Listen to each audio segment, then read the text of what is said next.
जय माता की। माता रानी की कृपा आप और आपके पूरे परिवार सदा सर्वदा बने रहे। दोस्तों, आपका स्वागत है अपने channel my lovely home and garden में। दोस्तों, जय भोलेनाथ।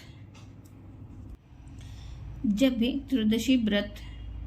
त्रयोदशी तिथि रविवार को पड़ती है तो उसे रवि प्रदोष व्रत कहते हैं दोस्तों।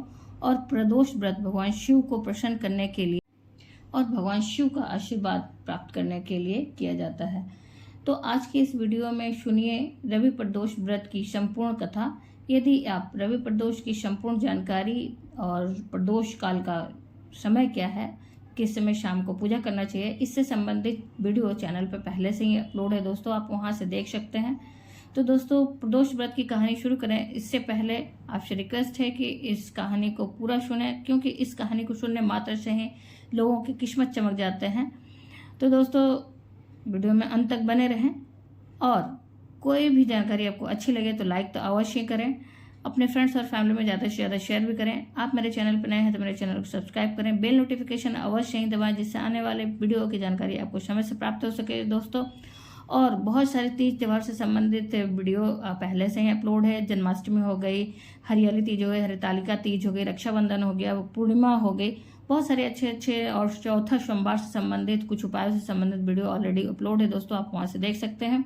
तो दोस्तों, वीडियो की जानकारी हम लोग शुरू करें इसलिए आपसे एक और अनुरोध है कि कोई भी प्रश्न हो या सुझाव हो, चाहे किसी भी चीज से आप संबंधित वीडियो देखना चाहते हैं तो आप लिख सकते हैं कमेंट बॉक्स में दोस्तों। माता रानी के नाम का जयकारा अवश्य ही लगाएं कमेंट बॉक्स में। तो दोस्तों, रवि प्रदोष की व्रत की कथा क्या है, आइए सुनते हैं।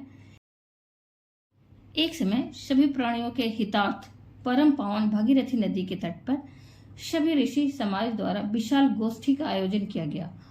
इस महासभा में व्यास जी के परम शिष्य पुराणवेत्ता श्री सूत जी महाराज हरि कीर्तन करते हुए पधारे।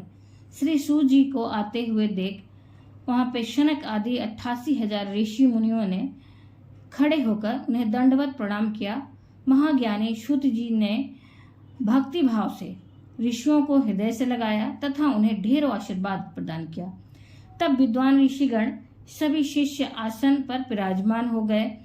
शौनक आदि ऋषियों ने पूछा, हे पूज्यवर महामंत्री, कृपया ये बताएं कि कष्ट करे कि मंगलकारक कष्ट निवारक रवि प्रदोष व्रत सबसे पहले किसने किया और उसे क्या फल प्राप्त हुआ था। तब श्री सूत जी महाराज इस प्रकार कहने लगे कि आप सभी शिव के परम भक्त हैं। आपकी भक्ति को देखकर मैं व्रती मनुष्यों की कथा कहता हूँ, ध्यान पूर्वक सुनिए। एक गांव में अति दीन ब्राह्मण निवास करता था।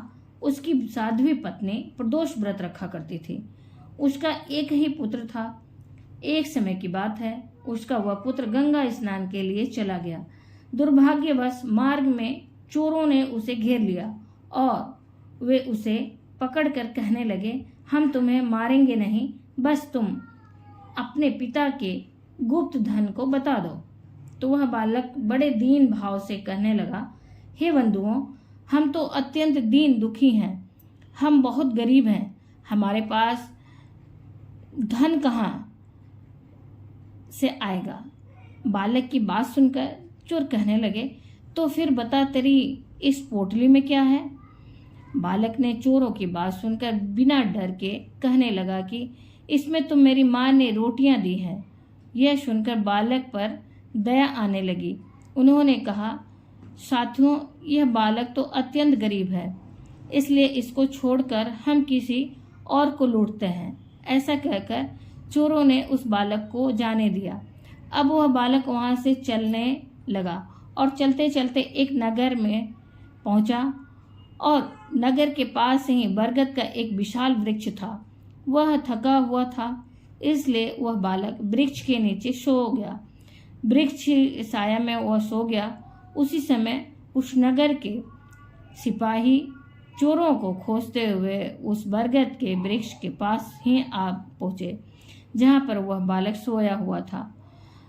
वे बालक को चोर समझकर वहां से पकड़कर राजा के पास ले गए तथा तब राजा ने उस बालक के कारावास में बंद करने की आज्ञा दी और उस बालक को तब कारावास में बंद कर दिया गया।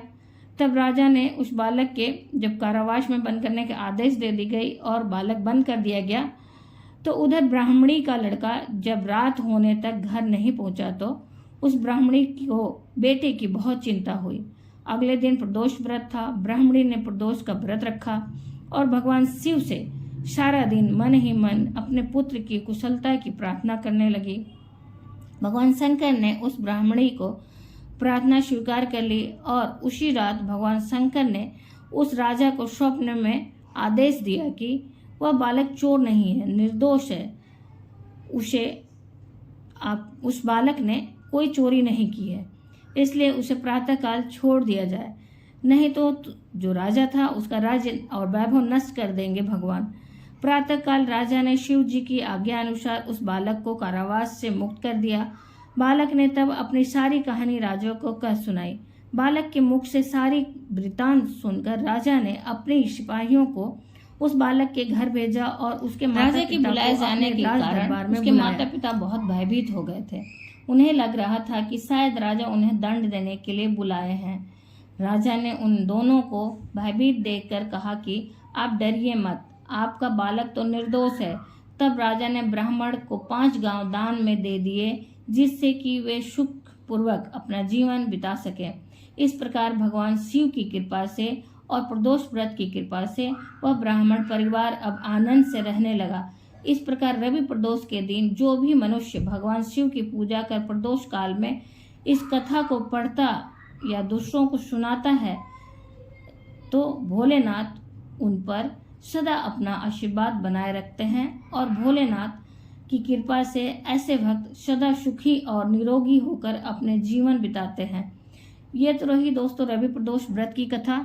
उम्मीद करते हैं इस कथा की जानकारी, इस वीडियो की जानकारी आपको अच्छी लगी होगी। अगर आपको अच्छी और उपयोगी लगी तो लाइक तो अवश्य करें, अपने फ्रेंड्स और फैमिली में ज़्यादा से ज़्यादा शेयर भी करें, जिससे हम लोग मदद कर सकें एक दूसरे की। और आप मेरे चैनल पर नए हैं तो मेरे चैनल को सब्सक्राइब करें, बेल नोटिफिकेशन अवश्य दबाएं, जिससे कि आने वाले वीडियो और जानकारी आपको समय से प्राप्त हो सके। दोस्तों फिर कोई भी प्रश्न हो या सुझाव हो तो आप कमेंट बॉक्स में लिख सकते हैं। चैनल पे बहुत ही सारी अच्छी और व्रत से संबंधित, तीज त्योहार से संबंधित वीडियो और पहले से ही अपलोड है और आने वाले समय में भी बहुत सारे तीज त्योहार से संबंधित और 2024 के जो विवाह के मुहूर्त क्या है उसकी भी वीडियो आने वाली है दोस्तों। तो आप चैनल पे बने रहें और अच्छी जानकारियों को लेते रहें। फिर मिलते हैं दोस्तों एक नई जानकारी के साथ नए वीडियो में। तब तक के लिए जय माता की, माता रानी की कृपा आप और आपके पूरे परिवार सदा और सर्वदा बनी रहे। दोस्तों आपको आई बटन से भी इस प्रदोष काल के और बहुत सारे वीडियो की जानकारी मिल जाएगी दोस्तों। धन्यवाद दोस्तों।